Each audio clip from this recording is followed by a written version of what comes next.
നമസ്കാരം. ജീവിതം ഒരു വെല്ലുവിളിയാണ്.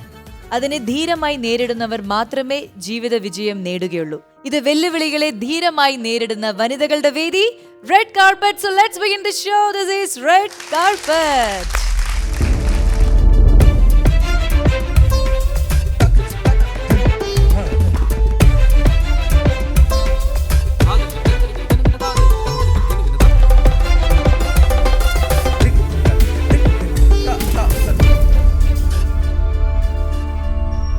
റെഡ് കാർപ്പറ്റിൽ നമ്മുടെ കൂടെ ജോയിൻ ചെയ്യാൻ പോകുന്നത് ഒരുപാട് സിനിമകളിലൂടെ നമ്മുടെ മനസ്സ് കീഴടക്കിയ ഒരു അഭിനേത്രിയാണ്, ഒരു സ്റ്റേറ്റ് അവാർഡ് വിന്നറാണ്. So let's welcome Anjali.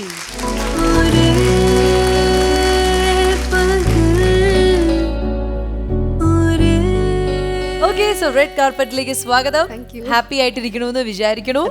So നമ്മുടെ ഇന്ന് റെഡ് കാർപ്പറ്റിൽ വന്നിരിക്കുകയാണ് ഒരുപാട് വിശേഷങ്ങൾ, അതായത് ഫിലിം വിശേഷങ്ങൾ മാത്രമല്ല, അല്ലാത്ത കുട്ടി കുട്ടി വിശേഷങ്ങളൊക്കെ അറിയാനുള്ള ഒരു സമയമാണ്. അപ്പൊ നമുക്ക് ഇരുന്ന് സംസാരിക്കാം. Okay, yes.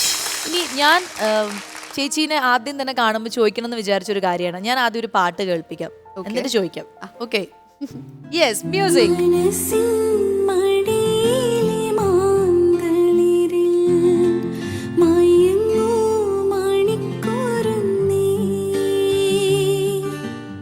ഈ ഒരു പാട്ട് എനിക്ക് തോന്നുന്നു പലർക്കും അറിയാത്തൊരു കാര്യമാണ്. ഈ ഒരു പാട്ടിലാണ് ചേച്ചിയുടെ തുടക്കം എന്നുള്ളത്, അല്ലേ?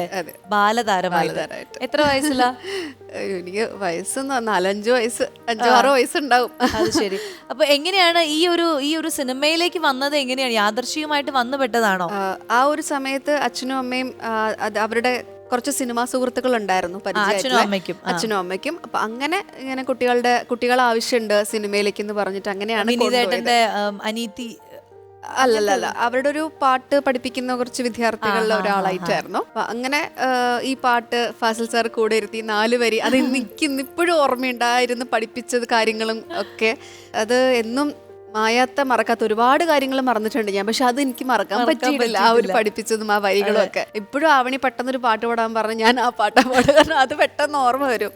അപ്പൊ ഈ ബാലതാരമായിട്ട് പോകുന്ന സമയത്തൊക്കെ സ്കൂളിൽ ചെല്ലുമ്പോഴൊക്കെ ബഡായി പറയാറൊക്കെ ഉണ്ടോ? ഞാൻ അങ്ങനെ ചെയ്തു, ഞാൻ അവരെ ഇങ്ങനെ കണ്ടു, അങ്ങനെയൊക്കെ? ഇല്ല, അത് കുറേയും കൂടി വലുതായതിനു ശേഷം ഒരു കോളേജ് ലൈഫിലേക്കൊക്കെ വന്നപ്പോൾ നമ്മള് ആഡ്സും കാര്യങ്ങളൊക്കെ ചെയ്യുമ്പോൾ ഇവരെല്ലാരും നമ്മളെ ഇങ്ങ് പൊക്കി പറയല്ല, ഭയങ്കര ഒരു നമ്മൾക്കൊരു വഴിയൊരുക്കുക, അല്ലെങ്കിൽ നമ്മൾക്കൊരു ഇമ്പോർട്ടൻസ് തന്ന ഓരോ കാര്യങ്ങൾ ഡിസ്കസ് ചെയ്യുക. അതിപ്പോൾ ടീച്ചേഴ്സിന്റെ സൈഡിൽ നിന്നാണെങ്കിലൊക്കെ ഉണ്ട്. അപ്പം എനിക്ക് തോന്നിയിട്ടുണ്ട് എല്ലാവർക്കും ശത്രുത തോന്നാനുള്ള ഒരു വഴിയുമാണ്.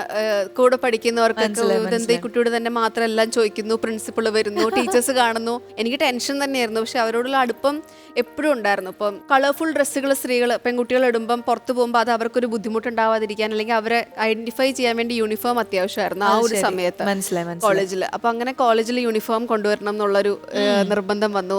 അപ്പൊ അത് പ്രിൻസിപ്പൾ അനുവദിച്ചു. അങ്ങനെ അതിനുവേണ്ടി പോരാടി. ഫാന് പ്രശ്നം ഉണ്ടായിരുന്നു, കാറ്റും ഇതൊക്കെ പറഞ്ഞിട്ട്. അതായത് ക്ലാസ്സിൽ ഫാൻ ഉണ്ടായിരുന്നില്ല. അപ്പൊ അങ്ങനെ ഫാനുകൾ വെച്ചു. അപ്പൊ അങ്ങനെ ഓരോ കാര്യങ്ങളിലേക്ക് മുന്നിട്ട് നിൽക്കാനും സാധിച്ചു. അതെല്ലാം സ്വീകരിച്ചു. അങ്ങനെയൊക്കെ ശബ്ദം ഉയർത്തുന്ന ഒരാളാണ്. വളരെ വളരെ സാധുവായിട്ട് അവിടെ ചെന്ന് കാര്യം അവതരിപ്പിക്കുക ചെയ്തു. അങ്ങനെ സ്കൂൾ കോളേജ് കാലഘട്ടമൊക്കെ അങ്ങനെ പോയി. അതിനുശേഷം പിന്നെ നേരെ തമിഴ്നാട്ടിലേക്ക് വിട്ടു. നേരെ തമിഴ്നാട്ടിലേക്കല്ല, ഞാൻ ഇവിടെ ഒരു 10-100 പരസ്യങ്ങളൊക്കെ ചെയ്ത് നാട്ടില് ഇവിടെ പരസ്യങ്ങളൊക്കെ ചെയ്ത് ആൽബംസ്, അന്ന് ആൽബംസ് ആയിരുന്നു ഒരുപാട് ആൽബംസ്. ലാ കൊച്ചിൻ എന്നൊക്കെ ഉള്ള ഒരു ആൽബം നമ്മള് ഭയങ്കര കോളേജ് പിള്ളേർക്കിടയിൽ, നീതേട്ടന്റെ ലാ കൊച്ചിൻ, അതും ഭയങ്കര ഒരു പ്രശസ്തി നേടിത്തന്ന ഒരു ആൽബമാണ് ലാ കൊച്ചിൻ. പിന്നെ കുറെ ഡിവോഷണൽ ആൽബംസ് ഒക്കെ ചെയ്ത് അങ്ങനെ ഇരിക്കെ പാലക്കാട് എന്നുള്ള ഒരു വ്യക്തി ഷമീർ എന്ന് പറയുന്ന അദ്ദേഹം ഇങ്ങനെ ഒരു തമിഴ് സിനിമയുണ്ട്. അപ്പൊ എനിക്കൊരു നാട്ടിൻ പുറം വേഷങ്ങൾ, ധാവണി, അതൊക്കെ ഭയങ്കര ഇഷ്ടമാണ്. അപ്പൊ അങ്ങനെ ഒരു കഥാപാത്രമാണ് വൈദേഹി എന്നാണ് ക്യാരക്ടറിന്റെ പേര്. അപ്പൊ ഞാൻ അമ്മയോട് പറഞ്ഞു, അമ്മ തമിഴ് എന്നൊക്കെ പറയുമ്പോൾ നമുക്ക് കുറച്ച് എക്സ്പോസിങ് ആയിട്ടുള്ള ഡ്രസ്സുകളൊക്കെ ആണെന്നുള്ള രീതിയിലാണല്ലോ കേട്ടിട്ടുള്ളത്. അപ്പൊ ആദ്യത്തെ ഒരു സിനിമ നമുക്ക് അങ്ങനെ ഒരു ധാവണി അണിഞ്ഞ് വൈദേഹി എന്നുള്ള ക്യാരക്ടർ കേട്ടപ്പം ഒരു തമിഴിലൊരു വാചകം പോലും അറിയില്ലെങ്കിലും ഞാൻ പറഞ്ഞു ചെയ്യാം എന്ന് പറഞ്ഞ് അങ്ങനെ ചെയ്ത പടങ്ങളാണ്. പക്ഷെ അടുപ്പിച്ച് 3 സിനിമകൾ അവിടെ നിന്ന് നിന്ന് 2 വർഷം കൊണ്ട് ചെയ്തു. അതിനുശേഷമാണ് പിന്നെ ഇങ്ങോട്ട് വന്നിട്ട് മലയാളത്തിലേക്ക് തമിഴിൽ എത്തിപ്പെട്ടപ്പോ വീണ്ടും, അതായത് നമ്മൾ മലയാളത്തിൽ നിന്ന് എൻറ്റയർലി ഡിഫറെന്റ് ആയിട്ടുള്ള ഒരു രീതിയും ഒക്കെ ആണല്ലോ, പിന്നെ ഭാഷയും അറിയില്ല എന്ന് പറഞ്ഞു. അപ്പൊ വീണ്ടും വേറൊരു ലോകത്തെത്തിയ പോലെ ഒരു ഫീൽ ഉണ്ടായിരുന്നോ? ഇല്ല, എനിക്ക് ഭാഷ മാത്രമായിരുന്നു ബുദ്ധിമുട്ടുണ്ടായിരുന്നത്. പക്ഷെ എല്ലായിടത്തും മനുഷ്യരെന്നും ഒന്നുപോലെ തന്നെ എന്ന് പറയുന്ന പോലെ എനിക്ക് എല്ലാവരുമായിട്ട് ഭയങ്കര ഫ്രണ്ട്ലി ആയിരുന്നു. അഭിനയിച്ച് ഫലിപ്പിക്കാൻ ഒരു ബുദ്ധിമുട്ട് അങ്ങനെ ഒന്നും ഫീൽ ചെയ്തില്ല? ഇല്ല. പിന്നെ അവിടെ കുറച്ചും കൂടി അതായത് ലൗഡായിട്ടാണല്ലോ അഭിനയിക്കുന്നത്. ഇപ്പൊ ജയറാമേട്ടൻ തന്നെ പല ഇന്റർവ്യൂവിലും പറഞ്ഞിട്ടുണ്ട്, നമ്മളിവിടെ അമ്മയെന്നാണെങ്കിൽ അവർ അമ്മ എന്ന് പറഞ്ഞ പോലെ അങ്ങനത്തെ ചില സാധനങ്ങൾ അവര് നമ്മളെ കൊണ്ട് ചെയ്യിപ്പിക്കുക, നമുക്കത് അഡാപ്റ്റ് ചെയ്യാൻ പറ്റാതെ ബുദ്ധിമുട്ട്, കരയുക, അങ്ങനത്തെ സിറ്റുവേഷൻ. അത് ഓരോ ഡയറക്ടേഴ്സ് ഓരോ പെർസെപ്ഷനിലാണ് കേട്ടോ. ചിലവർക്ക് ഈ പറഞ്ഞ പോലെ ലൗഡ് ആയിട്ടുള്ളതായിരിക്കും. അത് ഇവിടെ ഉണ്ട് കേട്ടോ. ഇവിടെ മലയാള സിനിമയിൽ ഞാൻ ഒന്ന് രണ്ട് സ്ഥലത്ത് അത് ബുദ്ധിമുട്ടിയിട്ടുണ്ട്. നമ്മള് ചേട്ടാ അതൊന്നും എടുത്തു തരൂ എന്ന് ചോദിക്കുമ്പോൾ അങ്ങനെയല്ല, ചേട്ടാ അതൊന്നും എടുത്ത് തരൂ എന്നൊക്കെ പറഞ്ഞ് കൈ എടുക്കണം, നമ്മൾ ഭയങ്കര അങ്ങനെ. അപ്പൊ ഞാൻ ചോദിച്ചത് അതെങ്ങനെയാ അപ്പൊ അങ്ങനെ ചെയ്യാന്നൊക്കെ പറഞ്ഞ് അവിടെ ഇവിടെയൊക്കെ തന്നെ എല്ലാവരും ഓരോരുത്തരുടെ മനസ്സിൽ തോന്നുന്നതാണ് അപ്പോ സിനിമ, അവരുടെ സിനിമ. അപ്പൊ അത് തമിഴിലുണ്ട്, ഇവിടെയുണ്ട്. ഇപ്പൊ ഞാൻ ലാസ്റ്റ് ചെയ്ത നമൻ എന്ന് പറയുന്ന മൂവി നമുക്ക് റൈറ്റും ലെഫ്റ്റും തിരിയാതെ പിരിക മനക്കാതെ നമ്മൾ അങ്ങനെ സ്റ്റഡി ആയിട്ട് ഭയങ്കര സെറ്റിലായിട്ട് ചെയ്യണം. നമ്മൾ ചിലപ്പോ അങ്ങോട്ട് പോകുമെന്ന് പറയണത് നമുക്ക് അങ്ങോട്ട് പോയാൽ കിട്ടും, കൈ വേണ്ട അങ്ങോട്ട് നോക്കണ്ട, അവിടെ നോക്കിയിട്ട് അങ്ങോട്ട് പോയാൽ കിട്ടും. അപ്പൊ നമ്മൾ ഓരോ ഡയറക്ടറുടെ പേരെന്താ? സേതുപതി ഒക്കെ ചെയ്ത അരുൺ എന്ന് പറയുന്ന ഡയറക്ടറാണ്. അദ്ദേഹത്തിന്റെ 4ാമത്തെ സിനിമയാണ്. സിദ്ധാർത്ഥാണ് നായകൻ. അപ്പൊ അത് അദ്ദേഹം തന്നെ ഒരുപാട് ബ്രേക്ക്, ഒരു 2-3 years ഇതിന് വേണ്ടി സിനിമയ്ക്ക് വേണ്ടി വർക്ക്ഔട്ട് ചെയ്ത് എടുത്തൊരു സിനിമയാണ്. അതുകൊണ്ട് അത്രയും വെൽ സ്റ്റഡീഡ് ആയിട്ട് ഓരോ ക്യാരക്ടേഴ്സിന് ഞങ്ങൾക്ക് ട്രെയിനിങ് ഉണ്ടായിരുന്നു ആദ്യ ദിവസങ്ങളിൽ ചെന്നൈയിൽ. അപ്പൊ അത് എനിക്ക് ഒരുപാട് എന്നെ വേറെ ഏതോ ഒരു തലത്തിൽ ഒരു അഭിനയമാണ് എന്നുള്ള രീതിയിൽ കൊണ്ട് എത്തിച്ചൊരു സിനിമയാണ് അത്. ഈ സ്റ്റേറ്റ് അവാർഡ് 2015 ചേച്ചിക്ക് മികച്ച നടി, സ്വഭാവ നടി കിട്ടി കഴിഞ്ഞിട്ട് പിന്നെ അങ്ങോട്ടുള്ള അഡ്വൈസസ് എന്ന് പറഞ്ഞു കഴിഞ്ഞാൽ ഭയങ്കരാണെന്ന് വെച്ച് കഴിഞ്ഞാല് ഭയങ്കരാണ്. എന്തിനാണ് അപ്പൊ പഴയ സിനിമകൾ വരെ രംഗത്ത് വന്നു തുടങ്ങി. എന്തിനാണ് അങ്ങനെ ചെയ്തേ, എന്തിനാണ് ഇങ്ങനെ ചെയ്തേ, അങ്ങനെ ഒരുപാട് അവിടെ പോയി ഇങ്ങനെ സംസാരിക്കരുത്, ഇവിടെ പോയി ഇങ്ങനെ നിൽക്കരുത്. പിന്നെ വേറൊരു കാര്യം കേട്ടിട്ടുണ്ടാവുമല്ലോ, ഒരു സ്റ്റേറ്റ് അവാർഡ് കിട്ടിയ ആൾക്ക് ചെയ്യാൻ പറ്റിയ ഒരു കഥാപാത്രം ഇല്ല. ഞാൻ എത്രയോ സിനിമയിൽ നമ്മൾ വിളിക്കുമ്പം ചേച്ചി ഞാൻ സിനിമയിൽ വിളിക്കാതെ നിന്ന് ചേച്ചിയെ പോലെ ഒരു സ്റ്റേറ്റ് അവാർഡ് കിട്ടിയ ഒരാൾക്ക്, അല്ലെങ്കിൽ അങ്ങനെ ഈ ഒരു പറഞ്ഞ് സ്റ്റേറ്റ് അവാർഡ് കിട്ടിയ ആൾക്ക് ഒരു സിനിമയില്ല. അങ്ങനത്തെ ഒരു അങ്ങനെ ഒരു ലെവലിലേക്ക്. അപ്പൊ നമുക്കൊരു എന്റെ അനുഭവങ്ങളാണ്. അല്ല ശരിക്കും ഞാനിപ്പോ ആ ഒരു സ്റ്റേറ്റ് അവാർഡിലെ മൊമെന്റോടെ കണ്ണുകളിലേക്ക് നോക്കിയിട്ട് ഞാൻ തന്നെ ചോദിക്കാം, എന്നെ തേടി വന്നത്. ഞാൻ ഒരുപാട് സിനിമകൾ ഇങ്ങനെ അടുപ്പിച്ച് ചെയ്യായിരുന്നു, കാരണം അത്ര നമ്പർ ഓഫ് മൂവീസ് ഉണ്ടായിരുന്നു. അപ്പൊ ഇത് എന്നെ സംബന്ധിച്ചുള്ള ഇപ്പം ഞാൻ ഈ സിനിമയെ സീരിയസ് ആയിട്ട് കാണുന്നത് കൊണ്ട് തന്നെ ഏറ്റവും വലിയ പരാജയമായിട്ട് ഞാൻ കാണുകയാണ്. അത് നമ്മളത് ചിരിയോട് കൂടി എടുക്കണോ, ഞാൻ ചിരിയോടുകൂടി എടുക്കാറുള്ളെങ്കിലും നമുക്ക് ആ ഒരു മൊമെന്റിൽ നമ്മൾ ആലോചിക്കും ഇത് എന്റെ പരാജയമാണ്. കാരണം ഇന്നലകളെ ഞാൻ വളരെ തമാശയായിട്ട് എടുത്തത് ആ ഒരു സർവൈവിങ്ങിന്റെ കാരണം കൊണ്ടാന്ന് പറഞ്ഞാലും സിനിമയെ വളരെ സീരിയസ് ആയിട്ട് ഉറ്റുനോക്കുന്നവരുടെ മുമ്പിൽ ഞാൻ വലിയൊരു തോൽവി തന്നെയാണ്. സോ ഇനി നമ്മുടെ റെഡ് കാർപ്പറ്റിന്റെ വേദിയിലേക്ക് വരാൻ പോകുന്നത് ഒരു ഗായികയാണ്. ഒരുപാട് സ്നേഹത്തോടെ ഈ വേദിയിലേക്ക് സ്വാഗതം ചെയ്യുന്നു അജില.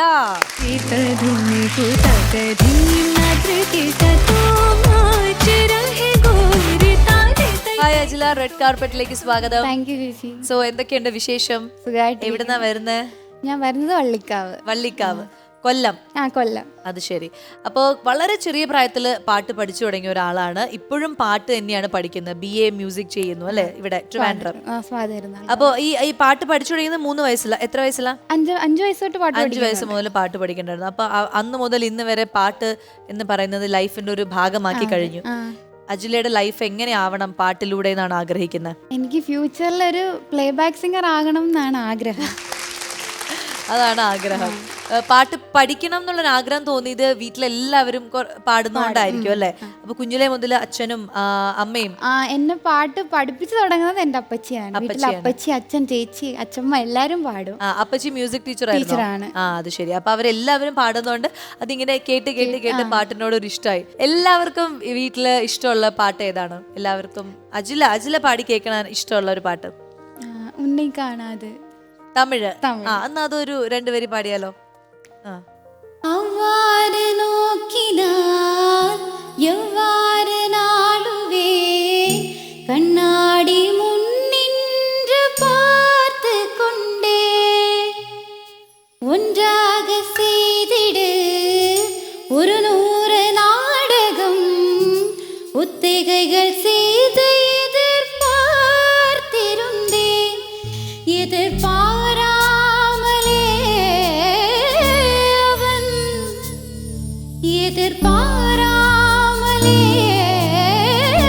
அவன் பின்னிருந்து வந்து என்னை பம்பர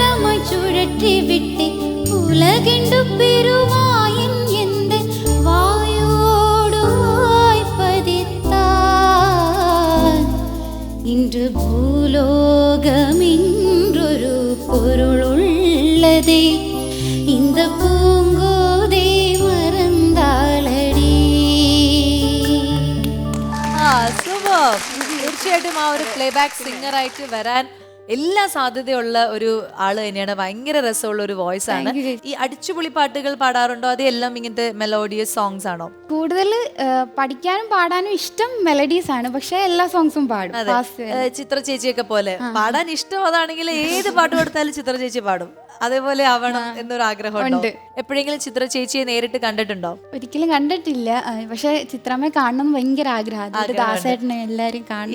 ഇഷ്ടമുള്ള സിംഗർ ആരാണ്? ചിത്രമ്മ, പിന്നെ ശ്രേയ ചേച്ചി. ഓക്കെ, അപ്പൊ എന്തായാലും അവരുടെയൊക്കെ കൂടെ പാട്ടുകൾ പാടാനും കാണാനും ഒക്കെ ഭാഗ്യം ഉണ്ടാവട്ടെ. കോളേജിലെ പഠിത്തം എങ്ങനെയാണ്? ഇപ്പൊ BA മ്യൂസിക് ആണ്, അത് കഴിഞ്ഞ് MA എടുക്കണം, പിന്നെ PhD, അങ്ങനെ ആഗ്രഹങ്ങളൊക്കെ ഉണ്ട്. സൂപ്പർ. അപ്പോൾ എന്തായാലും ഒരുപാട് ഉയരങ്ങളിലേക്ക് എത്താൻ സാധിക്കട്ടെ. നമ്മുടെ മെയിൻ പെർഫോമൻസ് നമ്മൾ കേൾക്കാൻ പോവാണ്. അതിനു മുമ്പ് ഒരു ഹിന്ദി പാട്ടും കൂടി നമുക്കൊന്ന് കേൾക്കാം. ഇഷ്ടമുള്ള ഒരു ഹിന്ദി സോങ്.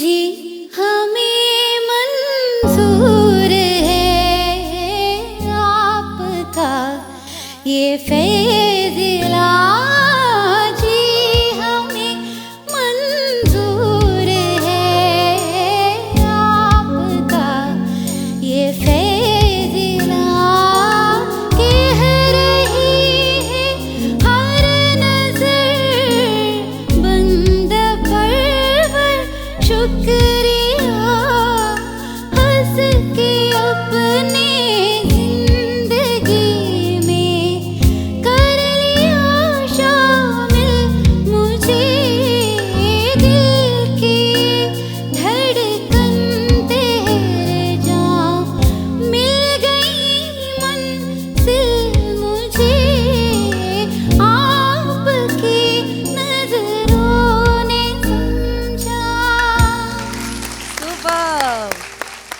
അടിപൊളിയായിട്ട് പാടി. ഇനി കൂടെ വന്നിരിക്കുന്ന അവരെ കൂടി നമുക്കൊന്ന് പരിചയപ്പെടാം. നമസ്കാരം, എല്ലാവർക്കും റെഡ് കാർപ്പറ്റിലേക്ക് സ്വാഗതം. അജിലയുടെ അച്ഛൻ അല്ലേ? അച്ഛന്റെ പേര്? എല്ലാവർക്കും നമസ്കാരം, എന്റെ പേര് ശ്രീകുമാർ. ശ്രീകുമാർ പാട്ട് പാടും തോന്നണല്ലോ. അത്യാവശ്യം പാടും. ഇപ്പൊ എനിക്കൊരു ബിസിനസ് ഉണ്ട്. ഞാൻ വള്ളിക്ക് അമ്മയുടെ നാട്ടിൽ നിന്നാണ്. അതെ, അമൃതാനന്ദം അമ്മയുടെ നാട്ടിൽ. പ്രസ്ഥാനം അമ്മയുടെ ആശ്രമമായിട്ട് 1 കിലോമീറ്റർ വ്യത്യാസം. അത് ശരി. എന്ത് സ്ഥാപനമാണ്? ഫുഡ്വെയറാ. ഫുഡ്വെയർ ആണ്. ഓക്കെ. അപ്പൊ ഇടയിൽ ഇതുപോലെ മൂളിപ്പാട്ടും ഒക്കെ പാടുന്ന ഒരാളാണ്, ഇഷ്ടമാണ്. സ്കൂളിൽ വെച്ചോ പാടുമായിരുന്നു. പിന്നെ അച്ഛന് സുഖമില്ല, പിന്നെ കടയിലോട്ട് കയറി കടയായിട്ട് ഇങ്ങനെ പോവാണ്. പിന്നെ ഇടയ്ക്ക് മോളുമാർ. അജിലയുടെ കൂടെ ഉള്ള പാട്ട് ജീവിതമാണ് ഏറ്റവും കൂടുതൽ എൻജോയ് ചെയ്യുന്നത്. ഇത് അമ്മ അല്ലേ? അമ്മയെ പരിചയപ്പെടാം. പേര്? എന്റെ പേര് പ്രിയ. അമ്മ പാട്ട് പാടാറില്ല, അപ്പച്ചിയാണ് പാട്ട് പാടാറ്. അപ്പച്ചിയാ പാട്ട് പാടാറ്. അപ്പച്ചി എന്ന് പറഞ്ഞ അമ്മയുടെ അനീത്തിയാണ്? അച്ഛന്റെ ആണ്. ശരി. അപ്പൊ ചേച്ചിയുടെ കുടുംബത്തിൽ ഇതുപോലെ പാട്ടുകൾ പാടുന്ന ആരെങ്കിലും ഉണ്ടോ? ഇല്ല, ആരുമില്ല. ഇനി ഇത് ചേച്ചിയാണോ? ചേച്ചി. പേര്? എന്റെ പേര് അനില. അനില പാട്ട് പാടും അല്ലേ? ചേച്ചിയും സ്വാതിരുന്നാളിൽ സെക്കൻഡ് ഇയർ BA മ്യൂസിക് ആണ്. അപ്പൊ ഇതേപോലെ തന്നെ കുഞ്ഞിലേ മുതൽ പഠിച്ചു തുടങ്ങിയതാണ്? ആണ്. നിങ്ങൾ രണ്ടുപേരും കൂടി ഒരുമിച്ച് ഒരുപാട് സ്റ്റേജ് ഷോസ് ഒക്കെ ചെയ്തിട്ടുണ്ടോ? ഈ അമ്പലങ്ങൾ അല്ലെങ്കിൽ എന്തെങ്കിലും ചെയ്തിട്ടുണ്ട്? അപ്പം രണ്ടുപേരും കൂടി എപ്പോഴും പാടുന്ന ഒരു പാട്ട് സെലക്ഷനിൽ നിങ്ങൾ രണ്ടുപേരും എപ്പോഴും ഒരുമിച്ച് ചൂസ് ചെയ്യുന്ന പാട്ട് ഏത് ടൈപ്പ് ഓഫ് സോങ്സ് ആയിരിക്കും? മെലഡി ഒക്കെ. Okay, super. അപ്പൊ ഇനി നമുക്ക് അഖിലയുടെ മെയിൻ ഒരു പെർഫോമൻസിന് വേണ്ടി നമ്മൾ കാത്തിരിക്കുകയാണ്. സോ നമുക്ക് അത് കേൾക്കാം. ഓക്കെ.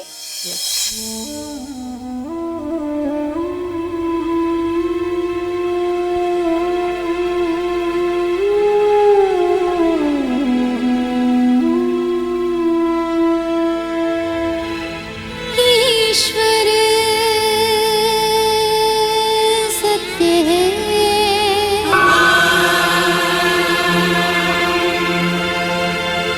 सत्य ही शिव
സത്യം ശിവം സത്യം ശിവം സുന്ദരം സത്യം ശിവം സുന്ദരം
എന്താ പറയാനുള്ള ഈ ഒരു പാട്ട് കേട്ടിട്ട്? നമുക്ക് എല്ലാവർക്കും ഇഷ്ടമുള്ളൊരു പാട്ടാണ്.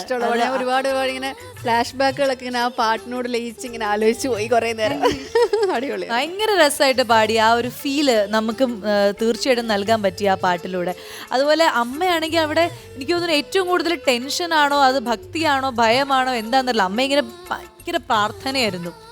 ആദ്യത്തെ ഒരു ടെലിവിഷൻ ഷോ ആണ് അഖിലയുടെ അല്ലേ? അതിൻ്റെ ഒരു ടെൻഷൻ അമ്മയ്ക്കാണ് കൂടുതലായിട്ടുള്ളത്.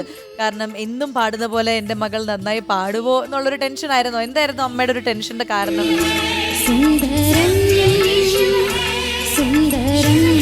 സന്തോഷം കൊണ്ടുള്ള ഒരു കരച്ചിലാണല്ലേ, ആനന്ദാശ്രുക്കൾ. ഇഷ്ടപ്പെട്ടോ? ഇഷ്ടപ്പെട്ടു, ഒരുപാട് ഇഷ്ടപ്പെട്ടു.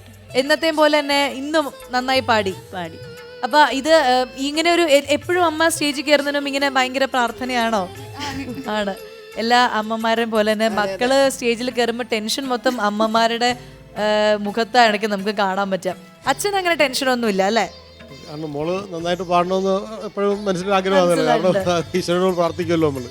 അച്ഛന് ടെൻഷൻ ഉണ്ടെങ്കിലും അത് അച്ഛൻ പുറത്ത് കാണിക്കത്തില്ല. എപ്പോഴും കുഴപ്പമൊന്നുമില്ല, മോള് ടെൻഷൻ അടിക്കണ്ട എന്ന് പറഞ്ഞ് എൻ്റെ കൂടെ നിൽക്കാറ്. നമുക്ക് അച്ഛൻ്റെ മുഖത്ത് നോക്കിയാലും അങ്ങനെ ടെൻഷൻ തോന്നില്ല, ഭയങ്കര സീരിയസ് ആയിട്ട് ഇങ്ങനെ ഇരിക്കുന്ന പോലെ ഫീൽ ചെയ്യും. എന്തായാലും അമ്മയ്ക്ക് ഇഷ്ടപ്പെട്ടു, ചേച്ചിക്കും ഇഷ്ടപ്പെട്ടു, നമുക്ക് എല്ലാവർക്കും ഇഷ്ടപ്പെട്ടു. അപ്പോൾ ഇത് ആദ്യത്തെ ഒരു ടെലിവിഷൻ ഷോ ആണെങ്കിൽ പോലും ഇനി അങ്ങോട്ട് ഒരുപാട് പ്രോഗ്രാംസ് കിട്ടട്ടെ. എന്താ പറയുക, പ്ലേ ബാക്ക് സിംഗിങ് എന്ന സ്വപ്നം എത്രയും പെട്ടെന്ന് അത് സത്യമാവട്ടെ എന്ന് ഞങ്ങൾ ആത്മാർത്ഥമായിട്ട് ആഗ്രഹിക്കുകയാണ്. സോ നമ്മളുടെ ഒരു സ്നേഹ സമ്മാനം ഉണ്ട്, അത് ഞാൻ എടുക്കാം.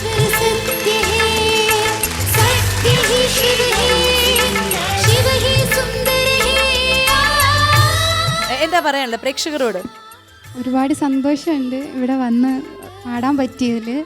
ആദ്യം വന്നപ്പോൾ ഭയങ്കര ടെൻഷനായിരുന്നു, പക്ഷെ ചേച്ചിമാരോട് രണ്ടുപേരോട് സംസാരിച്ചപ്പോൾ കുറേ ടെൻഷൻ മാറിയുണ്ട്. എന്തായാലും ഈ ഒരു പെർഫോമൻസ് നമ്മുടെ പ്രേക്ഷകർക്ക് ഇഷ്ടമായി എന്നുള്ളതിൽ ഒരു സംശയവും വേണ്ട. ഹാപ്പി ആയിട്ടിരിക്കുക.